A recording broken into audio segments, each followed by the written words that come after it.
Hello everyone, AI smart एज्युकेशनमध्ये तुम्हा सर्वांचं मनापासून स्वागत. आजचा जो लेक्चर आहे त्यामध्ये आपण MS सेट एक्झाम 2022 त्यासाठी 50 महत्त्वपूर्ण प्रश्न जे आहेत ते बघणार आहोत कम्युनिकेशन युनिटवर, जो की युनिट नंबर 3 आहे. ओके, आणि हा जो युनिट आहे तो कंपल्सरी युनिट आहे, ज्यामधून तुम्हाला 5 क्वेश्चन बघायला मिळतात. म्हणजे की 10 मार्क्स तुम्ही इझिली या युनिटमधून स्कोर करू शकता. Okay, so do watch this lecture to clear all your doubt about the same, and please do not forget to subscribe the channel. Okay. प्रत्येक वर्गाच्या शेवटी मिनी सारांशांना काय म्हणतात? आणि ऑप्शन्स आहे शाब्दिक ब्रेकअप, क्लिक केलेला निष्कर्ष, शाब्दिक साइन पॉइंटिंग आणि लास्ट ऑप्शन आहे स्तब्ध निष्कर्ष. या प्रश्नाचा करेक्ट आन्सर आहे ऑप्शन नंबर सी. प्रत्येक वर्गाच्या शेवटी मिनी सारांशांना शाब्दिक साइन पोस्टिंग म्हणतात. शाब्दिक ब्रेकअप म्हणजे काहीतरी तोडणे आणि त्याचे तुकडे करणे, म्हणून प्रत्येक वर्गाच्या शेवटी मिनी सारांशित करणे शाब्दिक संकेत पोस्टिंग असे म्हणतात. नेक्स्ट क्वेश्चन आहे संस्थांमधील अंतर्गत संप्रेषण कोणाद्वारे केले जाते? आणि ऑप्शन्स आहेत लेन, वेन, EBB आणि लास्ट ऑप्शन आहे MMS. या प्रश्नाचे करेक्ट आन्सर होईल option number A. Local area network हे कॉम्प्युटर नेटवर्क आहे जे मर्यादित क्षेत्रामध्ये संगणक एकमेकांशी जोडते, जसे निवास, शाळा, प्रयोगशाळा, विद्यापीठ परिसर किंवा कार्यालय इमारत. नेक्स्ट क्वेश्चन आहे वर्गातील शिक्षकाच्या आवाजाचे वर्णन कसे केले जाते? आणि ऑप्शन्स आहेत भाषिक, पॅरालिंग्विस्टिक, नॉन भाषिक आणि मॅक्रोभाषिक. या प्रश्नाचं करेक्ट आन्सर होईल ऑप्शन नंबर बी. वर्गातील शिक्षकाच्या आवाजाचे वर्णन पॅरालिंग्विस्टिक असे केले जाते. नेक्स्ट क्वेश्चन आहे वर्ग संवादाचा भाग म्हणून सूक्ष्म अभिव्यक्ती आहेत. आणि ऑप्शन्स आहेत नकारात्मक, सकारात्मक, हाताळणी आणि पळ काढणे. या प्रश्नाचे करेक्ट आन्सर आहे ऑप्शन नंबर डी. वर्ग संवादाचा भाग म्हणून सूक्ष्म अभिव्यक्ती पळ काढणे आहेत. सूक्ष्म अभिव्यक्ती म्हणजे एखाद्याच्या खऱ्या भावनांचे अनौषिक चेहऱ्याचे प्रदर्शन हे पाहणे खूप अवघड आहे, कारण ते फक्त एका सेकंदाच्या अंशासाठी टिकते. हे वर्गातील संप्रेषणात क्षणभंगूर प्रतिसाद म्हणून मानले जाऊ शकते.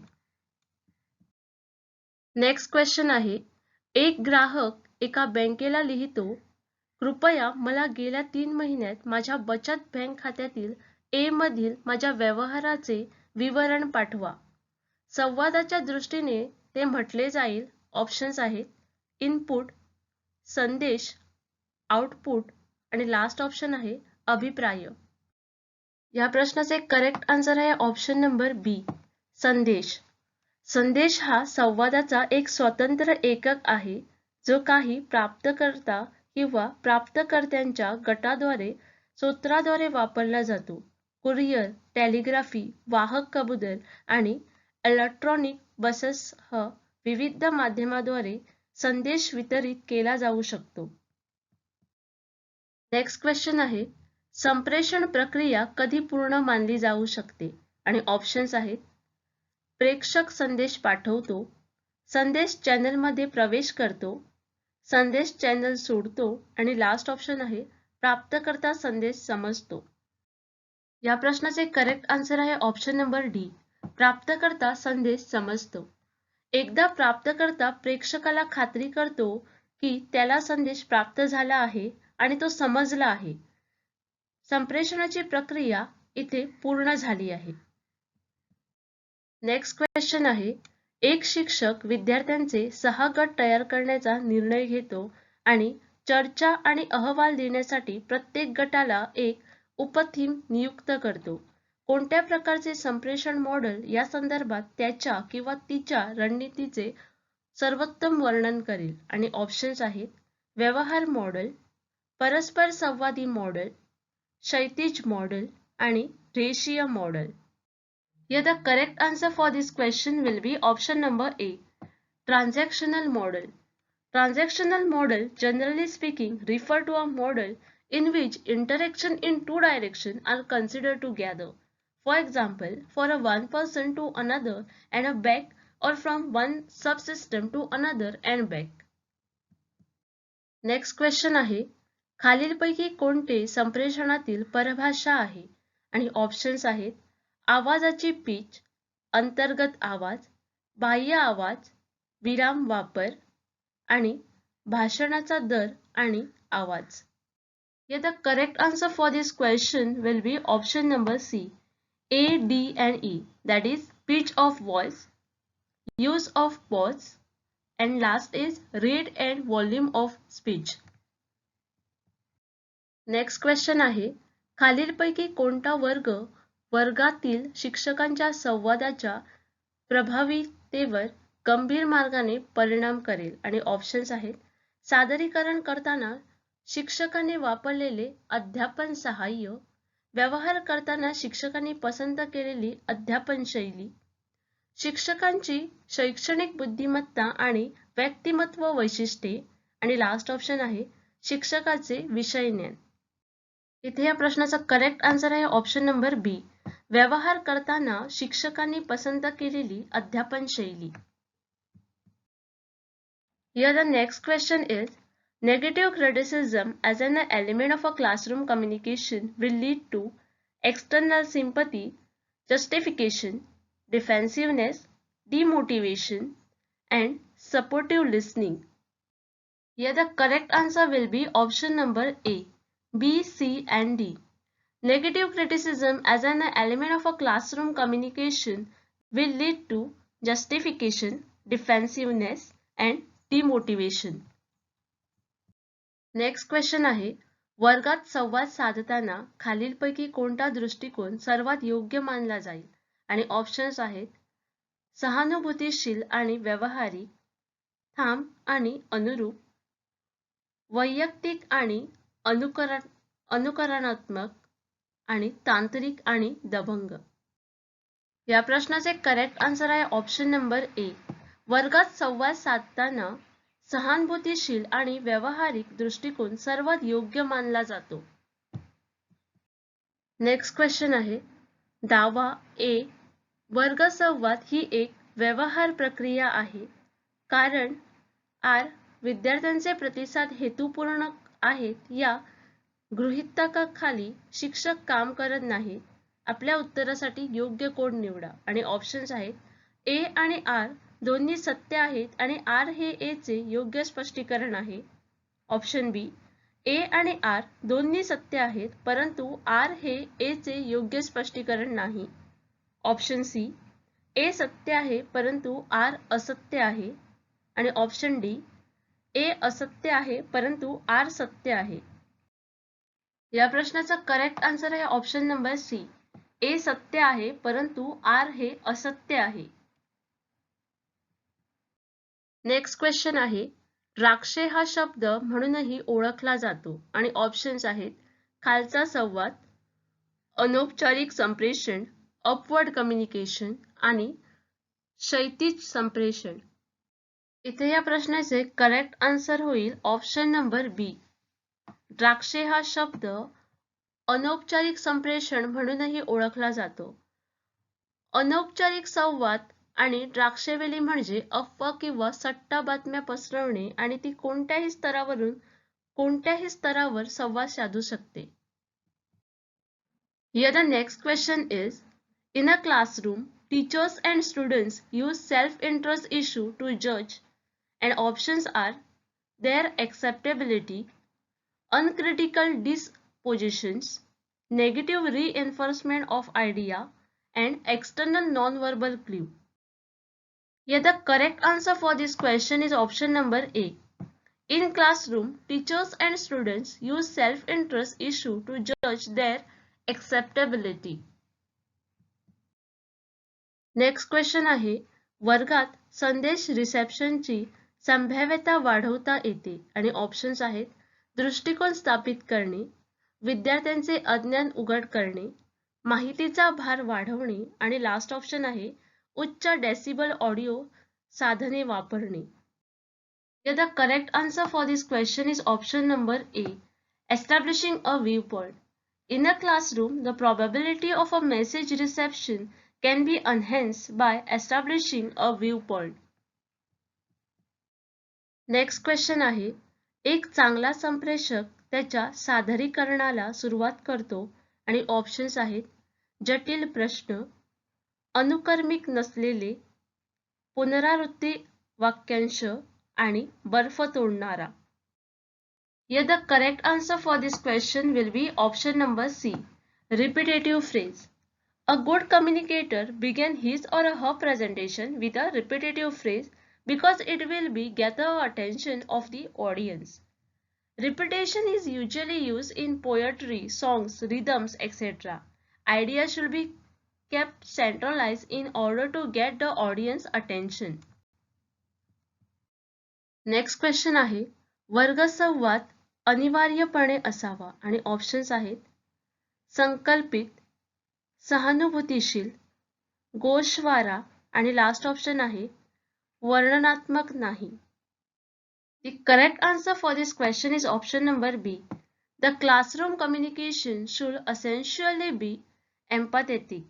Empathy is a capacity to understand or feel what another person is experiencing from within the frame of reference. That is the capacity to place oneself in another position. Definition of empathy emphasizes a broad range of emotional states. Here the next question is, the spatial audio reproduction in a classroom can reduce the students' cognitive load in understanding, respect for the teacher, motivation for excellence, and last option is interest in technology orientation. Here the correct answer for this question is option number A. The spatial audio reproduction in the classroom can reduce the student cognitive load in understanding. In cognitive psychology, cognitive load refer to the use of a amount of working memory resources. Next question आहे, शिक्षक आणि विद्यार्थी यांच्यातील परस्पर संवाद समीप्त zone तयार करतो आणि ऑप्शन्स आहेत एक फरक, गोंधळ, विकास आणि विकृती. या प्रश्नाचे करेक्ट आन्सर आहे ऑप्शन नंबर सी. शिक्षक आणि विद्यार्थी यांच्यातील परस्पर संवाद समीप्त झोन तयार करतो विकास.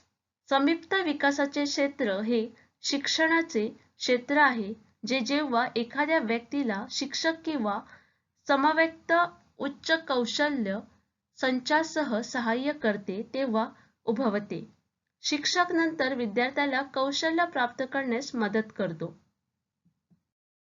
नेक्स्ट क्वेश्चन आहे, वर्गसंवाद हा कोणाचा आधार आहे आणि ऑप्शन्स आहेत सामाजिक ओळख, बाह्य अशुद्धता, पक्षपाती निष्क्रियता आणि लास्ट ऑप्शन आहे गट आक्रमकता. या प्रश्नाचा करेक्ट आन्सर आहे ऑप्शन नंबर ए. वर्गसंवाद हा सामाजिक ओळखचा आधार आहे.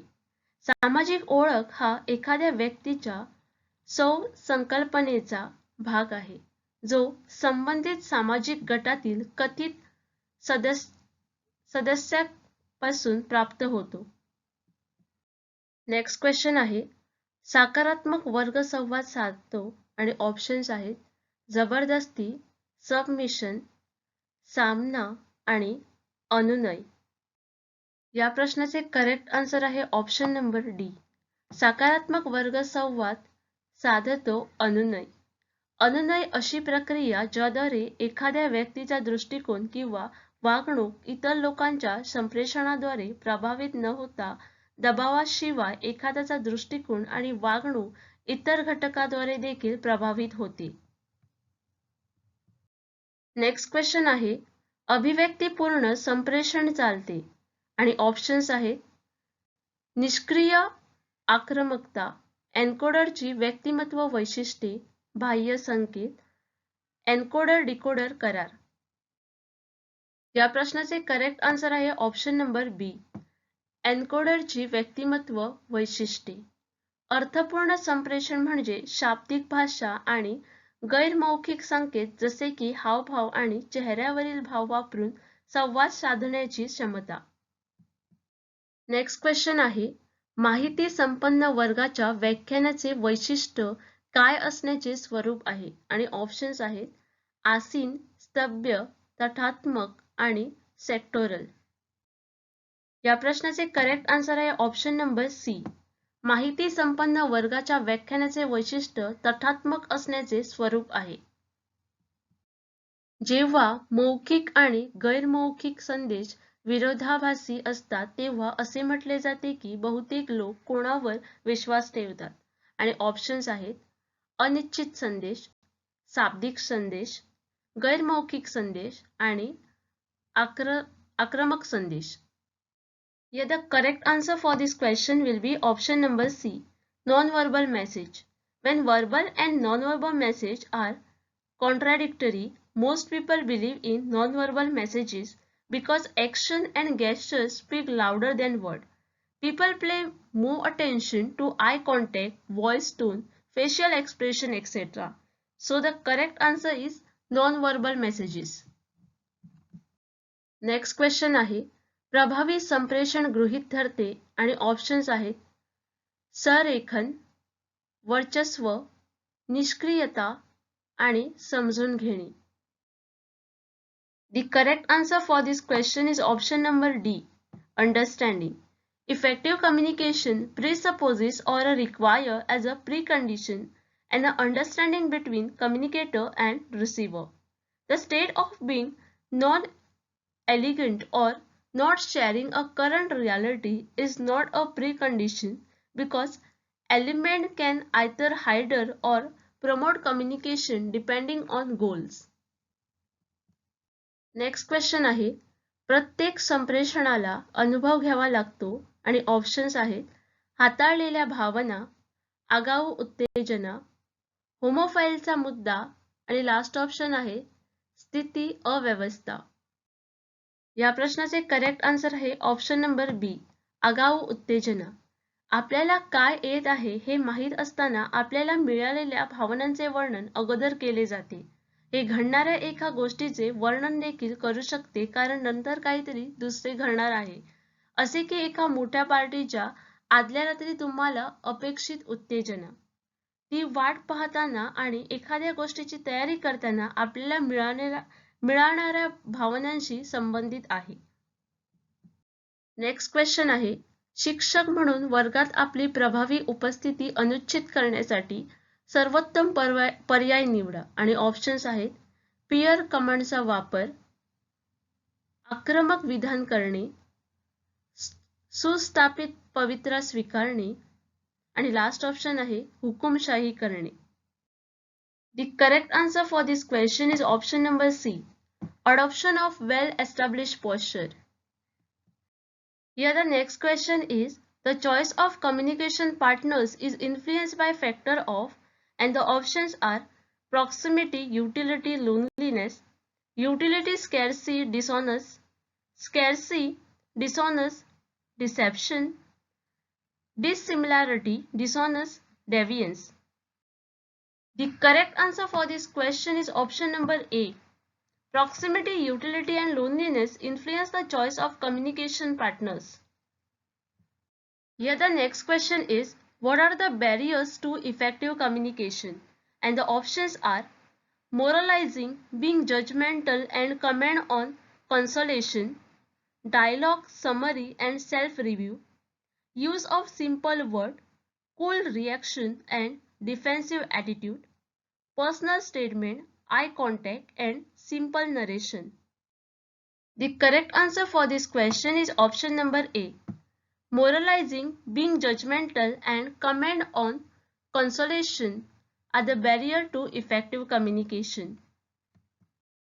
Next question आहे, वर्गात विद्यार्थ्यांना संबोधित करताना शिक्षकाची दखल घ्यावी लागणारा महत्त्वाचा घटक ओळखा. आणि ऑप्शन्स आहेत जवळीक टाळणे, व्हॉइस मॉड्युलेशन, पुनरावृत्ती विराम आणि स्थिर मुद्रा.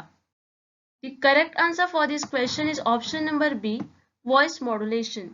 Voice modulation means a fine tuning of the pitch or a tone of voice that help the audience clearly hear and understand the lecture, presentation, and speech delivered by the speaker.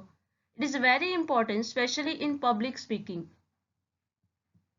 Next question आहे, कल्पना करा की तुम्ही अशा शैक्षणिक संस्थेत काम करत आहात जेथे लोक समान दर्जाचे आहेत. अशा संदर्भात संप्रेषणाची कोणती पद्धत सर्वात योग्य आणि सामान्यपणे वापरली जाते? आणि ऑप्शन्स आहेत क्षैतिज संवाद, अनुलंब संप्रेषण, कॉर्पोरेट कम्युनिकेशन आणि cross communication. The correct answer for this question will be option number A. Horizontal communication, also called lateral communication, it is a practice of sharing information between employee, department and a unit within the same level of the organization.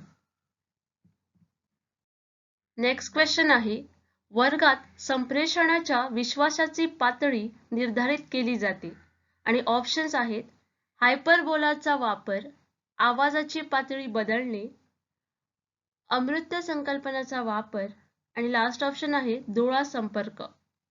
The correct answer for this question will be option number D. In classroom, a communicator trust level is determined by eye contact. Next question आहे, बहुतेकदा शिक्षक विद्यार्थी संवाद आणि options आहेत काल्पनिक, गंभीर, उपयोगितावादी आणि संघर्षमय. या प्रश्नाचे करेक्ट आन्सर आहे ऑप्शन नंबर सी, उपयोगितावादी. नेक्स्ट क्वेश्चन आहे, वर्गसंवादाच्या संप्रेषणात दृष्टिकोन, कृती आणि देखावा खालीलप्रमाणे मानले जातात आणि ऑप्शन्स आहेत शाब्दिक, शाब्दिक नाही, अवैयक्तिक आणि तर्कहीन. The correct answer for this question is option number B. Attitude, action and appearance in the context of classroom communication are considered as non-verbal communication. Non-verbal communication types include facial expression, gesture, paralinguistic such as a loudness or a tone of voice, body language, personal space, eyes gaze, haptic appearance and artifact. Next question आहे, प्रत्येक प्रकारच्या संप्रेषणावर त्याचा परिणाम होतो आणि options आहेत reception, प्रसारण, non regulation आणि संदर्भ. The correct answer for this question will be option number D. Every type of communication is affected by its context. Next question आहे, आवाजाचे पैलू भाषणाव्यतिरिक्त इतर म्हणून ओळखले जातात आणि ऑप्शन्स आहेत भौतिक भाषा, वैयक्तिक भाषा, पॅराभाषा आणि वितरण भाषा. The correct answer for this question will be option number C. Aspects of a voice other than speech are known as paralanguage. Now the paralanguage is also known as vocalic, is a component of meta communication that may modify meaning, give, announce meaning or convey emotion by using techniques such as prosody, pitch, volume, intonation, etc. Next question आहे, संप्रेषणात भाषा आहे आणि options आहेत शाब्दिक code, interpersonal, प्रतीकात्मक code आणि गैरमौखिक code. The correct answer for this question will be option number A. In communication, the language is verbal code. The verbal code is a set of a rule about the use of a word in the creation of message. Word can obviously be either spoken or written. Verbal code then include both the oral language and non-oral language. Next question आहे, खालीलपैकी कोणते प्रभावी संप्रेषणाचे तत्व नाही आणि options आहेत पटवून देणारा आणि खात्रीशीर संवाद, प्रेक्षकांचा सहभाग, माहितीचे एकतर्फी हस्तांतरण, द्राक्षांच्या वेतेचा धोरणात्मक वापर. The correct answer for this question is option number C. One-way transfer of information. In one-way communication, information is transferred from sender to receiver without any opportunity for the receiver to give feedback to the sender. One-way communication is most often used to give a factual information or to persuade or manipulate the receiver to act a certain way. दावा ए. वर्गात चांगले संवाद साधणे ही नैसर्गिक क्षमता आहे. कारण R. वर्गात प्रभावी शिकवणी संप्रेषण प्रक्रियेच्या ज्ञानाची मागणी करते. आणि कोड आहेत. ए आणि आर दोन्ही सत्य आहेत आणि आर हे ए चे योग्य स्पष्टीकरण आहे. ए आणि आर दोन्ही सत्य आहेत परंतु आर हे ए चे योग्य स्पष्टीकरण नाही. ए सत्य आहे परंतु आर असत्य आहे. ए असत्य आहे परंतु आर सत्य आहे. इथे या प्रश्नाचा करेक्ट आन्सर आहे ऑप्शन नंबर डी. ए असत्य आहे परंतु आर सत्य आहे. नेक्स्ट क्वेश्चन आहे. खालीलपैकी कोणती संप्रेषणाची वैशिष्ट्ये आहेत? आणि ऑप्शन्स आहेत. संप्रेषणात कल्पना, तथ्य आणि मतांची देवाणघेवाण समाविष्ट असते. संप्रेषणात माहिती आणि समज दोन्ही समाविष्ट आहेत. संप्रेषण ही एक अखंड प्रक्रिया आहे. आणि लास्ट आहे संवाद ही एक वर्तुळाकार प्रक्रिया आहे. या प्रश्नाचे करेक्ट आन्सर आहे ऑप्शन नंबर ए. वरील दिलेली सर्व संप्रेषणाची वैशिष्ट्ये आहेत. नेक्स्ट क्वेश्चन आहे. Assertion A. Formal communication tend to be fast and flexible. Reason: formal communication is systematic and orderly flow of information. And the options are: A is false but R is correct. Both A and R are correct and R is correct explanation of A. Both A and R are correct but R is not a correct explanation of A. A is correct but R is false. Here the correct answer for this question will be option number A. A is false but R is correct. Next question आहे. संवादाच्या ज्या पद्धतीमध्ये एकाच सूत्राचा एकाच वेळी मोठ्या व्याख्येने रिसीव्हरला माहिती प्रसारित करणे समाविष्ट असते त्याला काय म्हणतात? आणि ऑप्शन्स आहेत.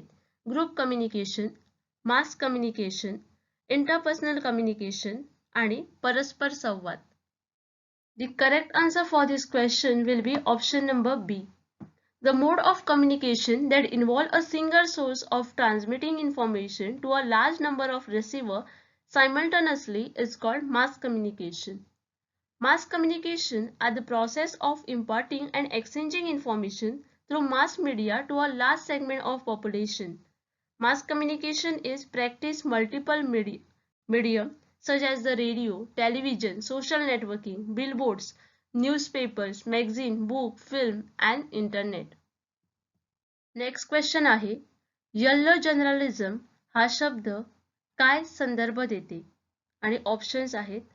दहशतवाद आणि हिंसाचाराबद्दल खळबळजनक बातमी, वाचक किंवा दर्शकांना आकर्षित करण्यासाठी सनसनाटीपणा आणि अतिशयोक्ती, कला आणि संस्कृतीविषयी खळबळजनक बातमी, पिवळ्या पेपरमध्ये खळबळजनक बातमी छापते. The correct answer for this question is option number B. The term yellow journalism refer to sensationalism and exaggeration to attract reader or viewers. Yellow journalism usually refer to the sensationalist or biased story that newspaper present as an objective truth. Established late 19th century, journalists coined the term to belittle the conventional technique of their rivals. Next question आहे. शाब्दिक संवादामध्ये ब्रेकडाऊनचे वर्णन कसे केले जाते? आणि options आहेत. Short circuit, विरोधाभास, असमानता आणि entropy. The correct answer for this question will be option number D. Breakdown in verbal communication is described as entropy. Next question आहे. परिपत्रक संप्रेषणामध्ये काय असते तेव्हा एन्कोडर डिकोडर बनतो? आणि ऑप्शन्स आहेत. आवाज, प्रेक्षक, गंभीरता आणि अभिप्राय. The correct answer for this question will be option number D. In circular communication, the encoder becomes a decoder when there is a feedback. Feedback occurs when the output of a system are rotated back as a input as a part of a change of a cause and effect the form of circuit or a loop. The system can be said to be a feedback into itself. Here the next question is, the grains that appear on the television set when operate are also referred to as. The options are sparks, green dots, snow, and raindrops. The correct answer for this question is option number C, snow. Grains appearing on the TV set are known as dots or a snow and are a random pattern superimposed on the picture which are a result of electronic noise and radiated electronic magnetic noise accidentally picked up by the antenna. Next question आहे, छायाचित्रे करणे सोपे नाही आणि options आहेत प्रकाशित करा, सुरक्षित, डिकोड आणि बदल. The correct answer for this question will be option number C. Photographs are not easy to decode. Publishing, securing and changing a photograph is an easy task, but it is not really easy to decode the photograph as there are numerous pixels, which pixel has its own characteristic. Here the next question is, the Dada Saheb Phalke Award for 2013 has been conferred on, and the options are Karan Johar, Amir Khan, Asha Bhosle and Gulzar. The correct answer for this question is option number D. The Dada Saheb Phalke Award for 2013 has been conferred on Gulzar. Next question आहे, telephone model of communication प्रथम कोणत्या क्षेत्रात विकसित केले गेले आणि options आहेत तांत्रिक सिद्धांत, फैलाव सिद्धांत, किमान प्रभाव सिद्धांत आणि माहिती सिद्धांत. The correct answer for this question will be option number A. The telephone model of communication was first developed in the area of technological theory. Here the next question is, the first multilingual news agency of India was Samachar, API, Hindustan Samachar आणि Samachar Bharati. The correct answer for this question is option number C, Hindustan Samachar. Hindustan Samachar is the first multilingual news agency in India subscribed by more than 200 newspapers and almost all the news channels including Doordarshan. It was set up in 1948 by the SS.